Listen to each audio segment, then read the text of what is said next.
Welcome to Devotionary, where we make the Bible accessible and applicable.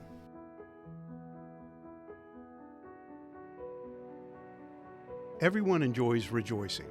We like to celebrate, whether it's someone's birthday, a victory by our favorite team, the marriage of a friend, or the achievement of some life milestone. But the thought of rejoicing without a tangible reason to do so sounds crazy. It makes no sense. And yet, in Isaiah chapter 66, verses 7 through 14, the prophet calls on the people of Judah to rejoice, even though their present circumstances were far from rejoicing worthy. They were facing the judgment of God in the form of the Babylonian Empire. Their destruction was imminent, and their future looked far from appealing. But here was God's prophet telling them to rejoice with Jerusalem and be glad with her.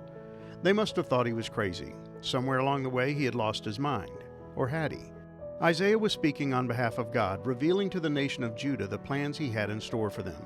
And while the majority of those plans would not take place in their lifetimes, the people of Judah were still expected to rejoice in all that God was going to do.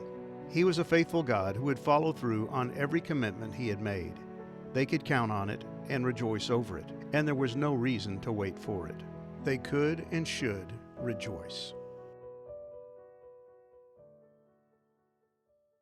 As the book of Isaiah comes to a close, we see God attempting to assure his chosen people that they have reason to hope.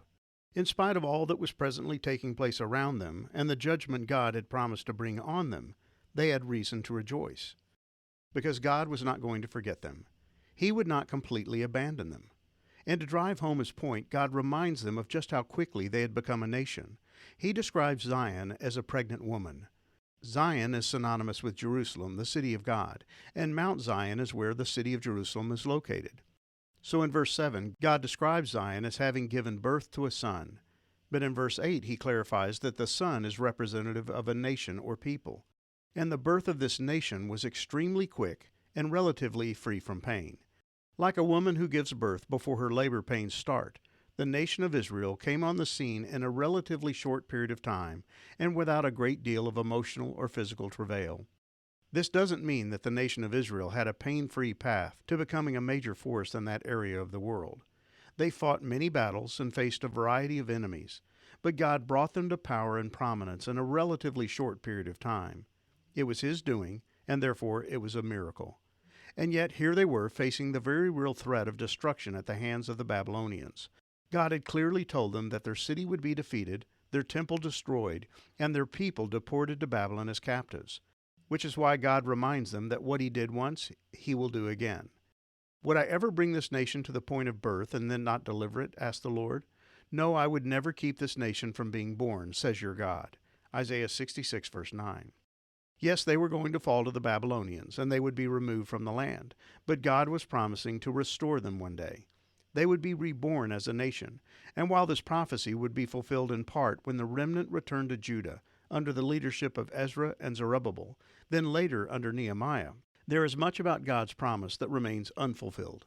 While a remnant did return to Judah and Jerusalem after 70 years of captivity in Babylon, the nation of Israel has never experienced anything remotely similar to the former glory it enjoyed under the reigns of David and Solomon. There is no king in Jerusalem. And while the Jewish people once again live in the land of promise and occupy the city of Jerusalem, they are surrounded by enemies and under constant threat of attack. Yet God tells the people of Judah in Isaiah's day to rejoice with Jerusalem. Be glad with her, all you who love her, and all who mourn for her. Isaiah 66, verse 10. What a strange thing to say to a people who are facing inevitable defeat and deportation. Why would God tell them to rejoice over a city that is facing destruction? Because he has plans in store for the city and the nation of which they were unaware. And he outlines the nature of those plans in 2 short verses. I will give Jerusalem a city of peace and prosperity. The wealth of the nations will flow to her. Her children will be nursed at her breast, carried in her arms and held on her lap. I will comfort you there in Jerusalem as a mother comforts her child. Isaiah 66, verses 12 through 13. This is where the as-yet nature of this promise can be seen. He promises peace and prosperity. He describes a day when the nations will flow to Jerusalem to honor her, not destroy her. And it's clear that these things have not yet taken place. They remain unfulfilled. But just as Zion gave birth to a nation once before, it will experience another miraculous and pain-free delivery of God's covenant people. In a remarkably short period of time, God will repopulate Zion with his people, and when they see it happen, they'll rejoice. In fact, God says, everyone will see the Lord's hand of blessing on his servants and his anger against his enemies. Isaiah 66, verse 14. The scene being described here is eschatological in nature. It involves end times events that remain as yet unfulfilled. But God is promising his people that they will happen. Their inevitability is assured, and therefore even the people of God in Isaiah's day had reason to rejoice.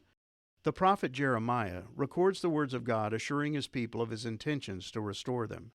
In a sense, they will be born again, all according to his grace and mercy.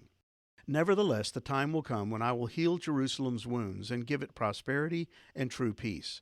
I will restore the fortunes of Judah and Israel and rebuild their towns. I will cleanse them of their sins against me and forgive all their sins of rebellion. Then this city will bring me joy, glory, and honor before all the nations of the earth. The people of the world will see all the good I do for my people, and they will tremble with awe at the peace and prosperity I provide for them. Jeremiah 33, verses 6 through 9.